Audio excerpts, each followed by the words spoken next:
কোনো এক সময়ে জ্যোতি বসু অটল বিহারীকে বলেছিলেন যে আপনার মূর্খ এবং বর্বরের সরকার। তার কারণ একটা মসজিদ ভেঙে আপনারা দলের লড়াই করেন। সেই কথা একদম সত্যি।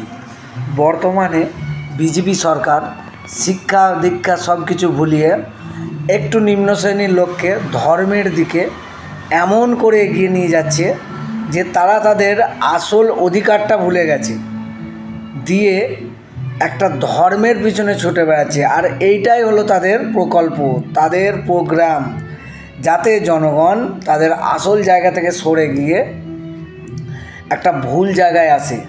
কারণ 15 বছরের শিক্ষার হাল খারাপ করে দিয়েছে। মানুষ এখন মন্দির আর মসজিদ নিয়ে পড়ে আছে, কিন্তু সবাই মন্দির চাইছে, সবাই মসজিদ চাইছে, কিন্তু তার প্রজন্মটা যে শেষ হয়ে যাচ্ছে শিক্ষার অভাবে, সেই শিক্ষাটা কেউ চাইছে না। তাই মন্দির মসজিদের পিছনে না ছুটে আপনারা একবার মানুষের মতো ভেবে আপনার ছেলে মেয়ের ভবিষ্যতের কথা চিন্তা করে শিক্ষা চেয়ে দেখুন।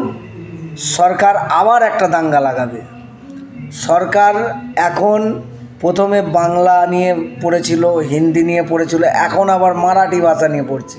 তার মানে কি, মানুষকে সবসময় একটা কাজে ব্যস্ত করে দিয়ে নিজেদের কথা। একটা মন্ত্রীরও ছেলে বাংলাতে থাকে না ভারতেও থাকে, সব মন্ত্রীদের ছেলেরা বিদেশে থাকে, তারা ইংরাজি বলে।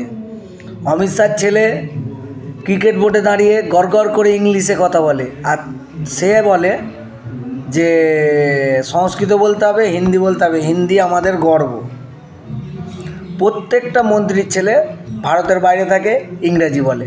তার জনগণের জন্যে বাংলা, হিন্দি, তেলেগু, তামিল বলো, আর তাদের ছেলেরা ইংলিশ বলুক।